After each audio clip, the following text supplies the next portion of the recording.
Hi guys, मेरा नाम है जतिन अग्रवाल। आप जुड़ चुके हैं the bull of the last street channel के साथ। एंड आज हम बात करने वाले हैं ऐसे दो स्मॉल कैप स्टॉक्स की जो मेरी वॉच लिस्ट में हैं। अब स्मॉल कैप स्टॉक्स देखो एक्साइट सभी को बहुत ज्यादा करते हैं। क्यों करते हैं? क्योंकि रिटर्न की एक्सपेक्टेशन बहुत ज्यादा होती है ना इनमें। बेस छोटा है, मार्केट कैप छोटा है, तो कहीं ना कहीं सबको लगता है कि यार जब रिटर्न्स आएंगी तो 100 का 200 होना तो बड़ा आसान रहता है। एंड अगेन मैं शेयर प्राइस की बात नहीं कर रहा, मार्केट कैप के हिसाब से कह रहा हूं। तो मतलब आप सोचोगे 100 करोड़ का 200 करोड़ होना आसान रहता है, 1000 करोड़ का 2000 करोड़ होना आसान रहता है, बट 1 लाख करोड़ की कंपनी को 2 लाख करोड़ का होना इतना आसान नहीं रहता। एंड ये लॉजिक बिल्कुल ठीक है, इसमें कोई गलत बात भी नहीं है। बट होता क्या है कि स्मॉल कैप स्टॉक्स में बहुत बार इन्वेस्टर्स फंस जाते हैं, ट्रेडर्स फंस जाते हैं, बिकॉज वो रिसर्च पूरी नहीं करते, या वो अभिमन्यु की तरह इसके अंदर जाते हैं, चक्रव्यूह में जाते तो हैं बट बाहर आने का रास्ता नहीं होता।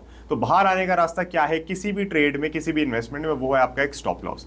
तो हम स्टॉप लॉसेस की तो बात करेंगे ही यहाँ पे, साथ ही साथ मैं आपको इन दोनों कंपनीज का बिजनेस भी समझाऊंगा। बिजनेस क्यों समझाऊंगा? क्योंकि मेरा सिस्टम है फंडामेंटल्स प्लस टेक्निकल्स का। अगर उसमें एक भी चीज पे मैं कमी छोड़ता हूं तो मैंने देखा है मार्केट कहती है ये जो पैसा तुम कमा रहे हो ना अब हमें वापस कर दो, तुम अभी कमाने लायक नहीं हो, बिकॉज तुम अपने सिस्टम पे कॉम्प्रोमाइज कर रहे हो कहीं ना कहीं। So that discipline that we have maintained in the stock market for the last so many years, और उसमें इंप्रूवमेंट करते रहते हैं लगातार, ऐसा नहीं है, right? As the market changes we keep on improving. तो वो डिसिप्लिन कहीं ना कहीं मेंटेन करना जरूरी है। एंड उसी डिसिप्लिन के चलते फंडामेंटल्स प्लस टेक्निकल्स दोनों देखेंगे, दोनों ही स्टॉक्स में। तो चलिए जान लेते हैं दोनों स्टॉक्स के बारे में।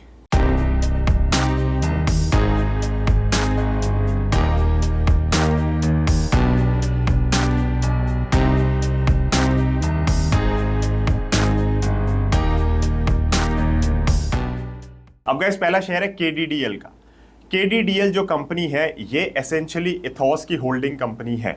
अब इस कंपनी में और भी बिजनेसेस हैं, बट इसका जो मेजर मेरे को लगता है ड्राइविंग फैक्टर रहेगा शेयर के प्राइस की अप्रिसिएशन का या मार्केट कैपिटलाइजेशन बढ़ने का, वो ये है कि ये इथॉस का प्राइमरी प्रमोटर है। एंड अगर ये लोग इथॉस का बिजनेस ग्रो करते रहते हैं, वॉच पार्ट्स वगैरह जो बनाते हैं उसको ग्रो करते रहते हैं, सारी चीजों में आगे बढ़ते रहते हैं ढंग से, तो मेरे को लगता है यहाँ पे केडीडीएल के शेयर में भी आपको अच्छी खासी अप्रिसिएशन देखने को मिलेगी।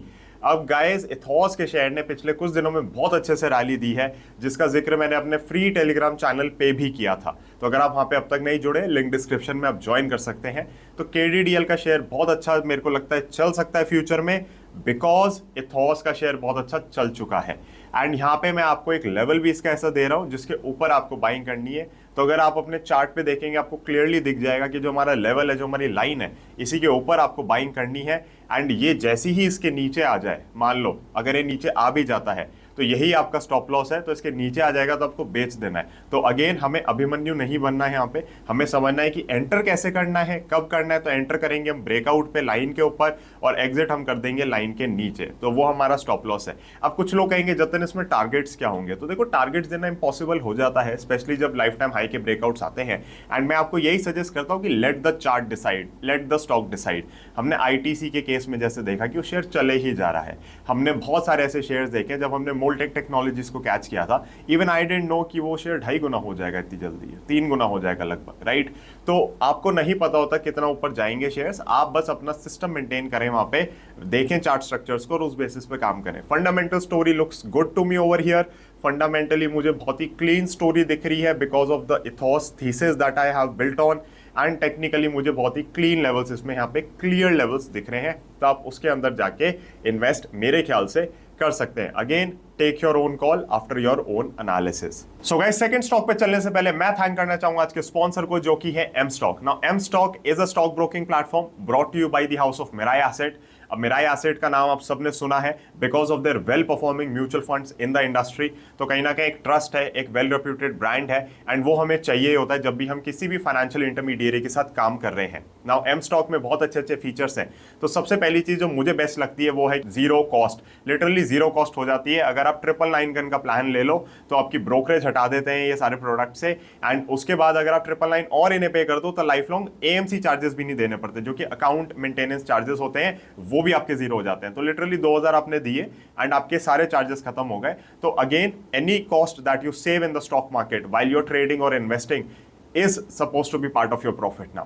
तो कहीं ना कहीं अगर आपकी कॉस्ट बच रही है वो आपको बचानी चाहिए, एंड एम स्टॉक आपको ये करके देता है। Also they have a wonderful margin trading facility which starts at 6.99%। तो अगर आप मार्जिन पे काम कर रहे हैं, आपको है कि नहीं यार मेरे को तो ट्रेड करना है बड़ा, एंड कई सारे बड़े इन्वेस्टर्स या फिर मैं कह रहा हूँ जो छोटे रिटेल इन्वेस्टर्स भी होते हैं या ट्रेडर्स होते हैं, वो भी मार्जिन ट्रेडिंग फैसिलिटी का बहुत ज्यादा यूज करते हैं when they are building, when they are learning. मैं बस एक चीज कहना चाहूंगा, जो भी आप काम करें स्टॉक मार्केट में समझ के करें। सो अगर आप मार्जिन ट्रेडिंग फैसिलिटी यूज कर रहे हैं, आपको एक ऐसा ब्रोकर चाहिए होता है जो लो कॉस्ट पे आपको थोड़ी वो फंडिंग करके दे, एंड एम स्टॉक की फंडिंग कंपैरेटिवली बाकी ब्रोकर से काफी कम कॉस्ट पे आती है। So you can absolutely look at M stock for that as well. Also guys, M stock has turned 1, तो इनको 1 साल हो गया मार्केट के अंदर, and they have 1.8 lakh plus paid accounts, 8.5 crore से ज्यादा ट्रेड्स हो चुके हैं इनके पास, और इनकी जो एमटीएफ बुक है वो भी बहुत स्ट्रॉन्ग है, 180 करोड़ की है। अब गाइस, कोई भी ब्रोकर सेलेक्ट करते हुए ट्रस्ट तो हो जाता है सबसे important, but second most important thing मेरे हिसाब से है उनका यूजर इंटरफेस।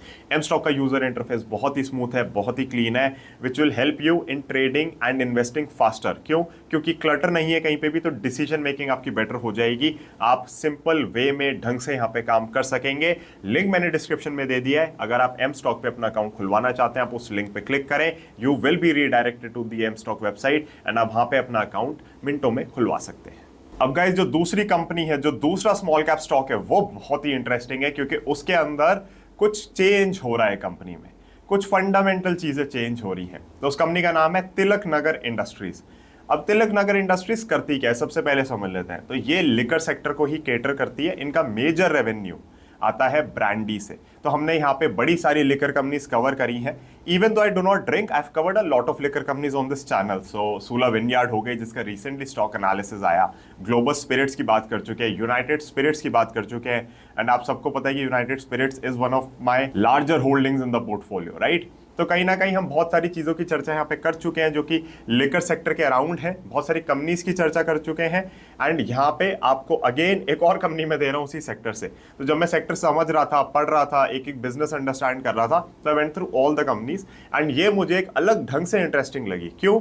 क्योंकि ये कंपनी में आप देखोगे तो कोई खास पैसा किसी का नहीं बना। अगर आप चार्ट का स्ट्रक्चर सामने देखोगे जो अभी आपके स्क्रीन पे है, तो आपको रियलाइज होगा कि शेयर ने ऐसी कोई रैली नहीं दी। इनफैक्ट जो बहुत पहले के लेवल्स थे वहीं पे जाके कहीं ना कहीं आ रहा है, और ये मंथली चार्ट्स में आपको दिखा रहा हूँ। बट यही चार्ट पे आपको एक लाइन दिखेगी जो कि 100 रुपए पे होगी, एंड यही लाइन आपका स्टॉप लॉस है इसके अंदर। तो सबसे पहले मैं आपको स्टॉप लॉस दे रहा हूँ, 100 रुपए का स्टॉप लॉस हो गया आपका यहाँ पे, एंड उसके ऊपर जब तक ये शेयर है आप मेरे ख्याल से इसमें राइड कर सकते हैं। तो अब इसके अंदर ऐसा हुआ क्या है कि इसमें वो रिकवरी आई और वो 100 रुपए के ऊपर के लेवल का ब्रेकआउट भी आ गया। तो इसके अंदर सबसे बड़ी जो दिक्कत थी कंपनी में वो थी इसका जो इंक्रीजिंग डेट था। तो अगर आप कर्जा ज्यादा ले लेते हो, इंटरेस्ट पेमेंट्स बढ़ जाती हैं, तो बिजनेस आप नहीं चला पाते, कैश फ्लो आपके खत्म होने लगते हैं। अगर आपके कैश फ्लो खत्म हो रहे हैं, आप री इन्वेस्ट नहीं कर सकते बिजनेस में, आप बिजनेस को बढ़ा नहीं सकते, तो आपको वो डेट कम करना जरूरी हो जाता है, और वही चीज ये कंपनी कर रही है। तो इन्होंने डेट रिड्यूस किया सिग्निफिकेंटली अपना, और इनको कोई दिक्कत नहीं लगती गोइंग फॉरवर्ड। इनके हिसाब से इनकी जो भी लॉन्ग टर्म डेट ऑब्लिगेशन है सब खत्म हो जाएंगी। तो यहाँ पे मेरे को लगता है कि company is actually walking the talk, कह रही है जो चीज वो कर रही है, और डेट रिड्यूस होने की वजह से आप देखोगे कि शेयर प्राइस में अप्रिसिएशन आ रहा है, बिकॉज पीपल आर रिकॉग्नाइजिंग कि अब इसके फंडामेंटल्स इंप्रूव हो रहे हैं। बट ये जो डेट रिड्यूस करना था ना इन्हें, इसको रिड्यूस करने के लिए इनको करनी पड़ी है एक्विटी अपनी डाइल्यूट, क्योंकि भैया कर्जा तो पहले से बहुत ज्यादा है, राइट। तो एक्विटी डाइल्यूट करी है, फंड्स रेज किए हैं, और फिर डेट रीपे कर रहे हैं, और डेट की ऑब्लिगेशंस अपनी कम कर रहे हैं। तो वो एक्विटी डाइल्यूशन की वजह से अगर आप देखोगे तो प्रमोटर होल्डिंग आ गई है इनकी नीचे। अब प्रमोटर होल्डिंग नीचे आना कभी भी पॉजिटिव नहीं होता, but the management has said कि 40% के अराउंड अभी प्रमोटर होल्डिंग है जो मेंटेन करेंगे, उनको नहीं लगता कि इसके नीचे जाएगी। तो इस कंपनी में जब आप इन्वेस्ट कर रहे हैं, तो मैं आपको सजेस्ट करूंगा 2 चीजें सबसे इंपॉर्टेंट देखनी। पहला तो है स्टॉप लॉस, राइट, तो उसको तो इग्नोर करना ही नहीं है। सेकंड है कि प्रमोटर होल्डिंग फ्यूचर में कम तो नहीं हो रही।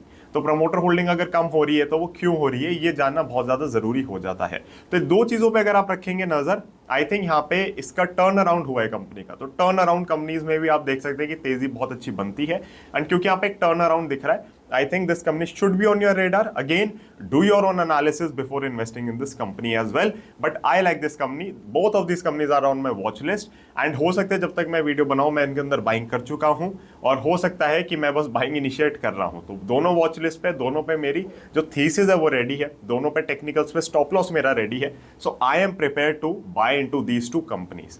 सो guys that is it for this video. Again मुझे बताएं अगर आप किसी और स्मॉल कैप स्टॉक पे नजर रखे हुए हैं और अगर आप चाहते हैं कि इन दोनों कंपनीज पे मैं स्टॉक एनालिसिस वीडियो बनाऊं, अगर आप वो चाहते हैं तो वो भी मैं करने को तैयार हूं, बट मुझे कमेंट सेक्शन में जरूर बताएं if you are interested in that.